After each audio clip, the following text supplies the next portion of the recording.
So, Sir Keir Starmer is facing calls to kick Labour Councillor Ricky Jones out of the party as he appears to incite violence. This is a really interesting clip, this, and we're going to play it for you now. This was at a counter-protest last night. We've got children and women using those trains destroying the summer holidays. They are disgusting, nasty bastards, and we need to cut all their throats and get rid of them all. I just want to say thank you all. I'm going to leave it now. And free Palestine! Free Palestine! Free Palestine! Thank you. God bless you all. OK, a lot going on there. There's the woman who appears to have an Amnesty International badge on behind, clapping away.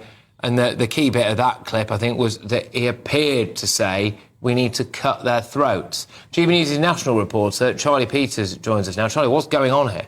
Well, it appears to be a Labour councillor, Ricky Jones, from Kent. He's a representative for the Prince's Ward in Dartford, where there have been some demonstrations in the last week. There were concerns about plasters containing razor blades at train stations in Kent, linked supposedly to the far right. That was reported on widely, which has led to quite an uproar in the town. And it's understood that Ricky Jones was responding to that situation, according to claims made online from people who were at the protest, that he was responding to that. But regardless, he does appear to go very far in that statement, saying cut throats of Nazi fascists and get rid of them on the street. Now, we've raised this with Labour this morning. They've given us a statement saying that this behaviour is completely unacceptable and it will not be tolerated. The councillor has been suspended from the party. So he's been suspended, it's been announced, in the last 10 minutes after he raised this footage. We've also got in touch with Kent Police and the Met Police to see if they are going to investigate this issue, because, of course, there has been significant discussion, hasn't there,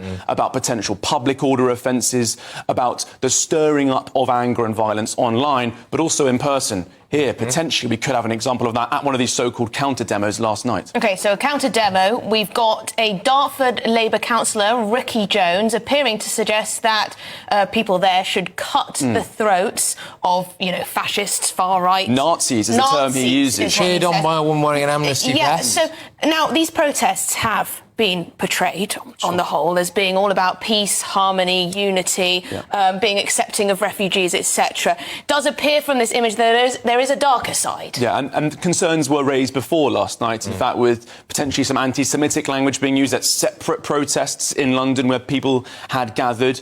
But we're using this language counter-demo. I mean, was there actually a demo to respond to in Walthamstow last night? I'm not convinced there was. I mean, Walthamstow doesn't exactly have a burgeoning far-right presence, does it? It's East London. So that wasn't appearing to me to be in response to anything.